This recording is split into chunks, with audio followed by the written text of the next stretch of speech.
Bien le bonjour les webmasters, j'espère que vous allez bien. On se retrouve aujourd'hui dans un nouveau décor. Je suis actuellement en ville, à Fortaleza exactement au Brésil, parce que j'attends mon futur fils qui va arriver d'ici peu. Et du coup on s'est rapproché de la maternité, ce qui fait que voilà, j'ai un autre fond, c'est pas désagréable non plus, comme vous pouvez le voir. Je vais vous parler de ZipWP. Alors j'ai ressorti à l'occasion cette vignette incroyable avec cette tête incroyable, comme dirait GMK, cette tête aberrante. Qui parlait de ZipWP, et à l'époque je testais l'IA, elle venait de sortir. C'est une IA qui génère des sites internet en quelques clics, et elle est vraiment orientée plutôt pour les webmasters, d'accord. Et en fait toute cette technologie là étant conçue par Adam Preiser et son collègue, je me souviens jamais de son nom, Sujet Power, un truc comme ça, je sais plus, on s'en fout. Ils avaient donc, en fait, ils ont toute une suite d'outils, le thème Astra, tout ce qui est Surecart, Sureform et tout ça. Et donc, en fait, l'idée, c'est qu'ils ont créé une IA, c'est plutôt un gros outil, en fait, qui utilise l'IA, et qui associe, en fait, leurs outils pour créer des sites. Alors au début c'était pas ouf, donc quand j'avais fait ma démo, puis petit à petit ça s'améliore. Et là récemment j'ai vu une grosse news qui m'a intéressé, c'est qu'en fait aujourd'hui il est possible d'utiliser cette IA pour créer aussi des sites Elementor. Alors on a aussi Elementor qui propose maintenant son Elementor Site Builder. Je l'ai testé encore une fois récemment là. J'avais fait une vidéo au début, mais là je viens de le refaire, c'est encore amélioré. Donc à chaque fois les outils s'améliorent. Je vous encourage d'ailleurs régulièrement à aller tester les différents outils pour voir comment ça évolue, parce que ça évolue très vite. Et l'idée à chaque fois c'est de vous dire ok, comment je peux améliorer mes process de création de sites pour mes clients en utilisant l'IA pour que ça aille plus vite et éventuellement faire de la meilleure qualité, d'accord. Alors c'est pas toujours facile, des fois enfin sur le papier ça a l'air incroyable, mais en fait quand on l'utilise dans un process de création de site au webmaster, des fois ça nous fait perdre plus de temps qu'autre chose.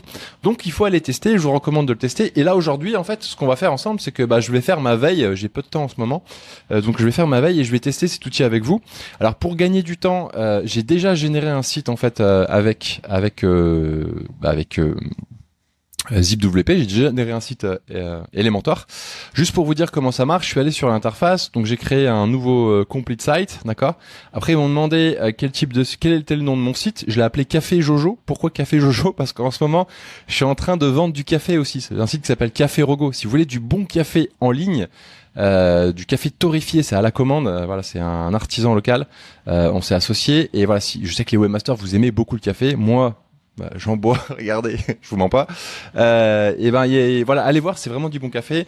Si ça vous intéresse. Et du coup, je me suis dit bon, vu que je suis dans la vibe du café, je vais faire un café Jojo. Donc j'ai généré ce site-là, Café Jojo. Donc ZipWP m'a demandé tout un tas de trucs, le nom, qu'est-ce que je fais dans la vie. Ensuite, il m'a demandé quel type de template je voulais. Est-ce que je voulais du Elementor ou est-ce que je voulais du bloc. Et après, il m'a demandé de choisir quelques templates. Et enfin, j'ai pu générer le site, d'accord. Ça s'est passé en 5 minutes et du coup voici le site qu'il a généré. Donc moi honnêtement la première version je le trouve plutôt propre, c'est plutôt cool. Il y a des petits bugs là, j'ai vu, mais voilà, on voit que l'IA qui génère les textes notamment c'est amélioré parce que c'est vraiment du français pour le coup, et je n'ai pas vu d'anglais qui traîne quelque part, ce qui était le cas au début, d'accord. Maintenant je suis pas allé voir les autres pages parce que je vais faire la démo avec vous, mais je pense que c'est plutôt bien ce que je vais faire. Propos de café. Ouais, c'est une page où il a mis toute l'équipe, ok. Ça peut honnêtement faire gagner pas mal de temps en fait de faire des sites comme ça. Et je me dis même dans un process, on a un site simple à réaliser pour un client, c'est pas des sites ultra avancés ça. On fait le template, on fait les zonings pour valider avec le client que ça colle au template. Et pourquoi pas, ça peut marcher. On peut adapter les templates et tout ça. Et du coup, vu que derrière c'est Elementor, on va voir comment c'est construit, mais ça peut être intéressant pour ensuite pouvoir faire évoluer le site quand on a l'habitude à l'écosystème Elementor, ce qui est mon cas. Moi personnellement, j'utilise que Elementor.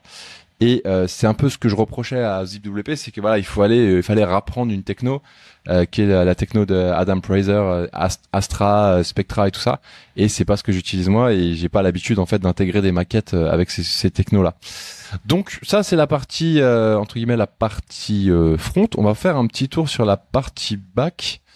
L'idée c'est vraiment encore une fois d'explorer ensemble comment c'est construit. Donc ce que j'ai vu c'est qu'ils installent le thème Astra, forcément c'est le thème de chez eux, d'accord. Vous avez bien le thème Astra ici, c'est pas le thème Hello. Donc déjà pour moi ça m'ennuie un peu parce qu'on est dépendant de Astra. J'aime bien être full Elementor, mais bon, pourquoi pas. On va aller voir les plugins qu'ils ont installés. Euh, j'ai un truc de chat effectivement qu'ils ont installé. Je le connais pas celui-là, 3CX Live Chat. J'aurais demandé de l'installer, mais j'avais le choix durant la génération.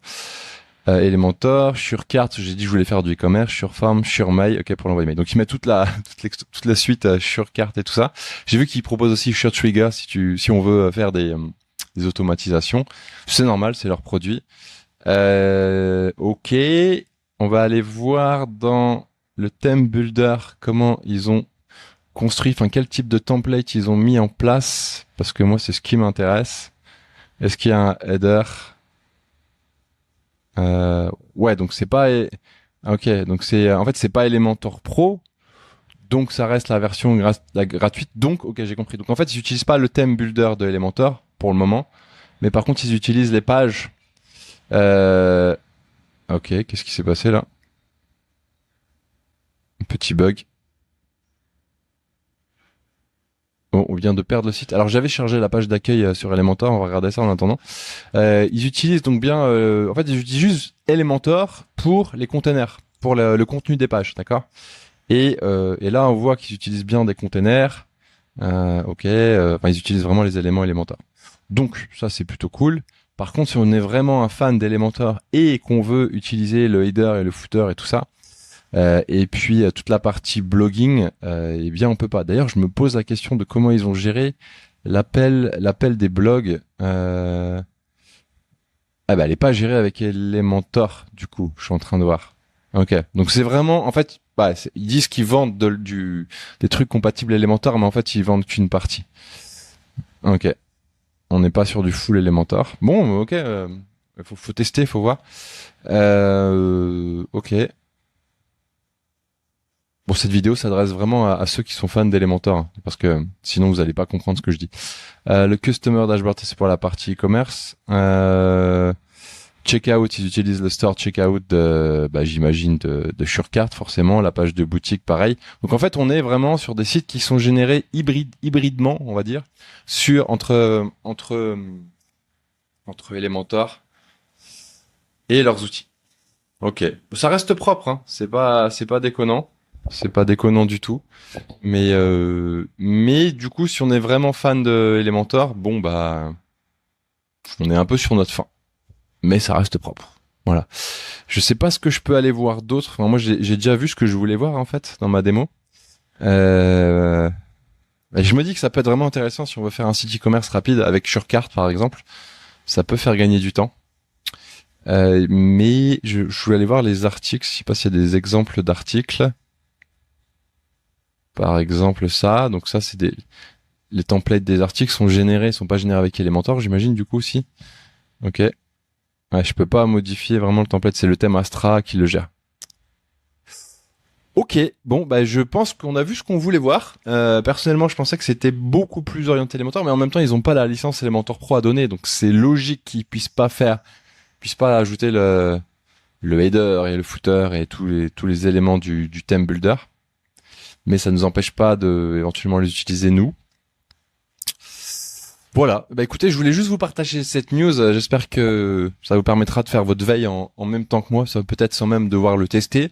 Après, je vous invite toujours à tester les outils quand même, parce que des fois ça vous donne des idées pour vos process. Mais voilà, dans tous les cas, je vous mettrai le lien de SureCart si vous voulez aller tester en dessous de la vidéo. Et puis on se tient au courant. Je sais aussi que l'IA du Elementor Site Builder, vous savez, on avait fait une vidéo à ce propos. Je sais pas si on va la retrouver quelque part, mais c'était c'était le Elementor Site Planner. Je m'en sors plus avec tous ces noms. Voilà. Là, ils ont bien avancé leur truc aussi. Maintenant, on peut gérer toute la partie style. Je l'ai testé récemment pour un petit site. C'est pas mal. En vrai, ça m'a fait perdre un peu de temps parce que moi j'avais déjà mes templates préétablis, mais on sent que voilà, ça permet ça va. Si on arrive à coller notre process à leurs outils, je pense qu'on va pouvoir gagner du temps. J'ai aussi, il y a pas longtemps, retesté l'autre outil qui est pas mal pour les IA, qui s'appelle, c'était Relume. Je le trouve plus. Ouais, c'est celui-là. Relume pour les zonings et les maquettes. C'est pareil, ça a vachement avancé. Je vous invite à le tester, notamment pour les zonings, c'est pas mal. Et je trouve qu'ils sont améliorés. Donc voilà, restez connectés, restez ouverts, essayez des outils, regardez comment vous pouvez les implémenter, c'est important. Voilà, je vous embête pas plus, merci pour votre attention. On se retrouve très bientôt, peut-être ici, peut-être ailleurs, je ne sais pas. Merci, ciao ciao.